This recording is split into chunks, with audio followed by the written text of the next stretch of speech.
Primeiro, é muito cedo para a gente medir o impacto dessa operação específica na eleição de 2026, porque estamos a 11 meses, né, da ida às urnas. O Cláudio Castro era um governador que estava na lona eleitoral, vinha embolado ali entre quarto, quinto postulante ao Senado, numa vaga improvável que ele venha conquistar no próximo ano. E essa operação, ela visou não apenas recompor o Cláudio Castro, a imagem do Cláudio Castro junto ao eleitorado, mas sim reposicionar a extrema-direita derrotada, a extrema-direita sem bandeira, a extrema-direita que abraçou o golpe e o Bolsonaro e o clã Bolsonaro, que estava sem agenda. E essa extrema-direita restaurou com essa operação, que foi organizada sim, do ponto de vista político e eleitoral, e que foi um desastre do ponto de vista das condições de preservação dos direitos humanos, de preservação dos princípios constitucionais, de defesa da vida e de não existência de pena de morte. Porque o que é que se decretou na terça-feira passada no Rio de Janeiro? Decretou-se a pena de morte no Brasil. Operou-se a pena de morte contra esses que foram executados sem que houvesse um devido processo legal, né, para a prisão deles, investigação e julgamento com base no nosso ordenamento jurídico. E é isso que se discute, Fábio, nesse momento, quando você falou aqui que nenhum dos mortos estava naquela autorização de operação do Ministério Público, estava arrolado, né, naquela operação de autorização do Ministério Público para que se executasse as buscas, apreensões e prisões.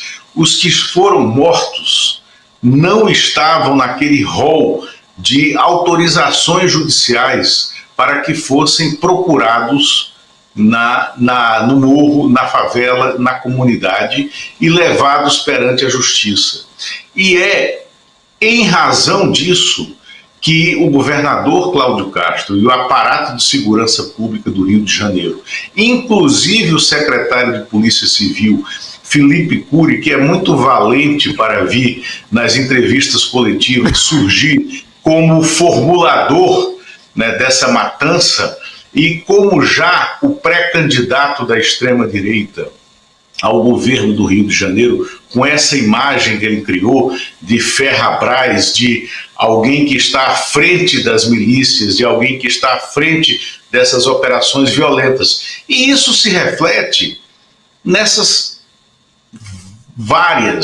diversas pesquisas encomendadas, executadas a toque de caixa, né, nos últimos dias no Rio de Janeiro e expostas como um troféu para a opinião pública de que o governo federal está perdendo a batalha e o governo do Rio de Janeiro, com essa operação, criou o campo semântico, que é a violência, em que vai se dar a campanha de 2026. Aí vem uma questão crucial de como ler as pesquisas, Fábio. As pesquisas, primeiro, elas foram feitas com universos diferentes, com ferramentas diferentes de captura de opinião.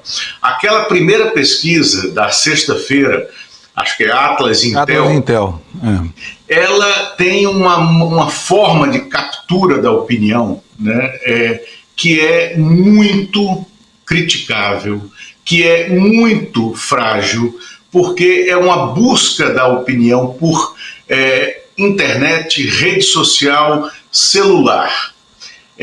Aí eles falam que é uma captura de opinião georreferenciada, ou seja, quando você sai em busca, né, de quem vai responder a pesquisa, por meio de georreferenciamento, você infere aonde ele está. Foram 1.089 questionários que foram validados para aquela pesquisa. E 1.089 questionários nacionais. Depois de as entrevistas serem feitas georreferenciadas, vamos supor, ouviram 10 mil pessoas, aí eles aplicam os critérios do IBGE para definir qual é o peso que cada questionário vai ter naquela resposta. E depois eles jogam fora o restante. Se ouviram 10 mil, jogam fora 8.900 respostas para fazer essa distribuição, né, e refletir de maneira estatística a opinião do brasileiro. Essa pesquisa ela guarda no seu relatório um hedge, um seguro. Está lá colocado, acho que na terceira ou quarta lâmina da pesquisa, um seguro erro, aonde ele diz que pode haver, né, uma subamostra ou uma superamostra, né, que leve ao erro.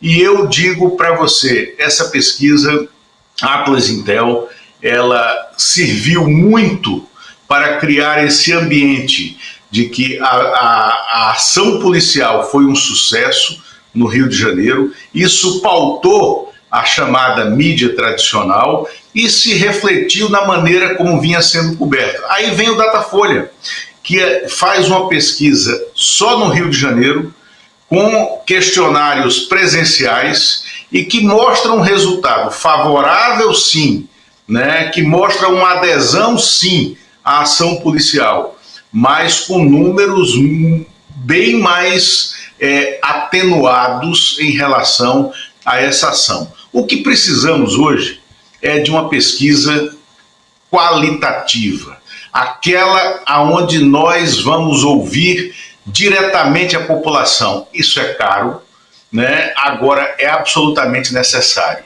porque o governo federal está preparando uma reação que vem ao encontro das suas teses. E qual é a tese do governo federal? Você tem que atacar o crime organizado na base de cima, entre os chefões, e o comando não estava lá na comunidade, porque nenhum dos comandantes do Comando Vermelho foi morto naquela matança da última terça-feira. O comando será pego por operações de inteligência que envolvam a Receita Federal, operações bancárias do Banco Central, Polícia Federal e Ministério Público. E é com base nesse princípio de que precisamos desmontar a estrutura financeira do Comando Vermelho, né, que o governo federal está organizando, estruturando a sua reação para o que eu chamei para você, na nossa troca de mensagens logo cedo, essa madrugada, de segunda temporada dessa minissérie trágica que a gente está vendo.